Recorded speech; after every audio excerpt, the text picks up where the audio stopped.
Narendra Modi must give your resignation. This is accountability. Matter is not only resignation. Matter is accountability. हम एक लोकतांत्रिक देश में रहते हैं और लोकतांत्रिक देश में विरोध करना भी एक राइट है। आप आर्टिकल 19 इंडियन कॉन्स्टिट्यूशन आप पढ़ सकते हैं। भारत संविधान का अनुच्छेद 19 6 प्रकार की आजादी देता है। उनमें से एक आजादी अभिव्यक्ति की भी है, शांतिपूर्वक तरीके से अपना रोष व्यक्त करने का भी है। लेकिन आप देख रहे हैं जो शांतिपूर्ण तरीके से तमाम प्रकार के रोष कर रहे हैं उनको साइड किया जा रहा है, उन पर लाठियां भांजी जा रही हैं। और दिल्ली में जो हुआ ये इसकी जितनी कड़ी निंदा की जाए वो बहुत कम है। और हमारे जब संसद में हमारी बात ही नहीं हो रही, विपक्ष को बोलने नहीं दिया जा रहा है, तो पीएम क्या किसी का भी घेराव हो सकता है। अकाउंटेबिलिटी नरेंद्र मोदी जी पे है, वो शर्म करें, अपने पद की गरिमा समझे और जो कुछ देश में हो रहा है उसकी जिम्मेदारी लें, अकाउंटेबिलिटी लें और इस जिम्मेदारी के तहत अपना इस्तीफा दें। देखो सर, आपका बहुत बहुत धन्यवाद, आप यहाँ पे आए हैं। देखो मांगे साफ है सर, हमें धर्मेंद्र प्रधान का इस्तीफा चाहिए और धर्मेंद्र प्रधान का नहीं, मोदी जी का इस्तीफा चाहिए हमें, क्योंकि लोकतंत्र में सबसे बड़ी बात होती है जवाबदेही। भारतीय संविधान हमें तमाम प्रकार की आज़ादियाँ देता है, सामाजिक न्याय, राजनीतिक न्याय, आर्थिक न्याय की बात करता है।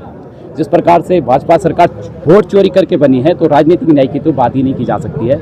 दूसरा, हमें विचार अभिव्यक्ति की स्वतंत्रता देता है। जिस प्रकार से आपने दिल्ली जंतर मंतर में देखा, छात्र जो अपनी वाजिब मांगों को लेकर वहाँ पे बैठे थे और किस प्रकार से उन पर लाठीचार्ज किया गया, किसी का सर फूटा, किसी का खून बहा और तमाम प्रकार की कुकृत्या हुई है।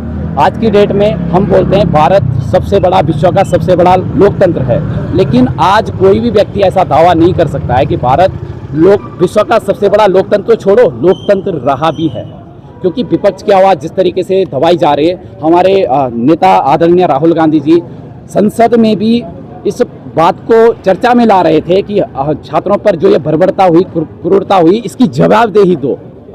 पेपर लीक जो लगातार तमाम प्रकार के पेपर लीक हो रहे हैं, मैं नाम नहीं गिनाऊंगा क्योंकि इतनी संख्या है कि बहुत सारे पेपर लीक हो रहे हैं, इतना तो जल संस्थान का टैंक भी लीक नहीं मारता है। इन तमाम बातों पर संसद में चर्चा चाहते थे, लेकिन भाजपा सरकार इतनी बौखला चुकी है कि संसद में एक आरोप लगता है कि पहले भी तो होता था। भाजपा सरकार हमेशा यही कहती है कि पहले भी तो होता था। देखो सर, आज जो हो रहा है इसकी जवाबदेही आप कल पे नहीं टाल सकते हो। फर्स्ट ऑफ ऑल, आज जो हो रहा है उसकी जवाबदेही आप कल पे नहीं डाल सकते हो, क्योंकि आज रिस्पॉन्सिबल आप हो। You are responsible right now, you can't to blame other. इतिहास सबक लेने की चीज होती है, पहले क्या हुआ क्या नहीं हुआ, आज की बात बताइए। आज आपको जब हमने मौका दिया, भारत की 140 करोड़ जनता ने जब मौका दिया, तो आप आज क्या कर रहे हो, क्यों नहीं जवाबदेही तय कर पा रहे हो। और एक आरोप और लग रहा है कि इसलिए ये हंगामा किया जा रहा है कि संसद में नई शिक्षा नीति पारित होने वाली है, ऐसा कुछ सोशल मीडिया पे कईयों का दावा है। 2020 में न्यू एजुकेशन पॉलिसी आई और 2020 में क्या इस प्रकार का कोई आंदोलन हुआ न्यू एजुकेशन पॉलिसी के खिलाफ में? आपने न्यू एजुकेशन पॉलिसी लाए, आप तमाम महाविद्यालयों में चले जाइए, कितने प्रोफेसर, कितने टीचर आपके वेल ट्रेंड है according to new education policy. आप कोई भी पॉलिसी लाते हो, so well, we are accepting all types of policy, but उस पॉलिसी का एक सम्यक और निश्चित चीज होना चाहिए। जब आप कोई पॉलिसी लाते हो तो वेल ट्रेंड टीचर आप लाइए। आपको पता है कि जब हम भी एमएससी कर रहे थे, उस समय जब एनईपी आई, आप भी शायद पढ़ रहे होंगे मेरे पत्रकार भाई, आपको उस समय तमाम प्रकार की परेशानियां वोकेशनल लेने में, मेन सब्जेक्ट लेने में हुई होंगी।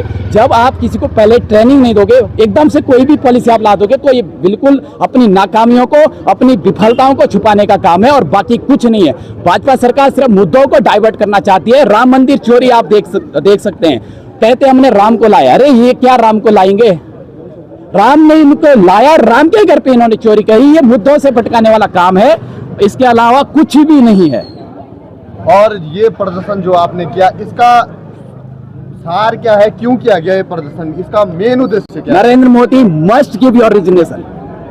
This is accountability. Matter is not only resignation, matter is accountability. हम एक लोकतांत्रिक देश में रहते हैं और लोकतांत्रिक देश में विरोध करना भी एक राइट है। आप आर्टिकल 19 इंडियन कॉन्स्टिट्यूशन आप पढ़ सकते हैं। भारत संविधान का अनुच्छेद 19 6 प्रकार की आजादी देता है। उनमें से एक आजादी अभिव्यक्ति की भी है, शांतिपूर्वक तरीके से अपना रोष व्यक्त करने का भी है। लेकिन आप देख रहे हैं जो शांतिपूर्ण तरीके से तमाम प्रकार के रोष कर रहे हैं उनको साइड किया जा रहा है, उन पर लाठियां भांजी जा रही हैं। और दिल्ली में जो हुआ ये इसकी जितनी कड़ी निंदा की जाए वो बहुत कम है। और हमारे नेता माननीय राहुल गांधी जी संसद में भी इस मुद्दे को उठा रहे हैं, मैं पहले भी कह चुका हूं, लेकिन वहां पर चर्चा तक का मौका नहीं दिया गया और मजबूरन हमारे नेता को पीएम आवास का घेराव करना पड़ा। क्या जरूरत पड़ी हमारे नेता को कि जो पीएम आवास घेराव करेगा? जब संसद में हमारी बात ही नहीं हो रही, विपक्ष को बोलने ही नहीं दिया जा रहा है, तो पीएम क्या किसी का भी घेराव हो सकता है। अकाउंटेबिलिटी नरेंद्र मोदी जी पे है, वो शर्म करें, अपने पद की गरिमा समझे और जो कुछ देश में हो रहा है उसकी जिम्मेदारी लें, अकाउंटेबिलिटी लें और इस जिम्मेदारी के तहत अपना इस्तीफा दें।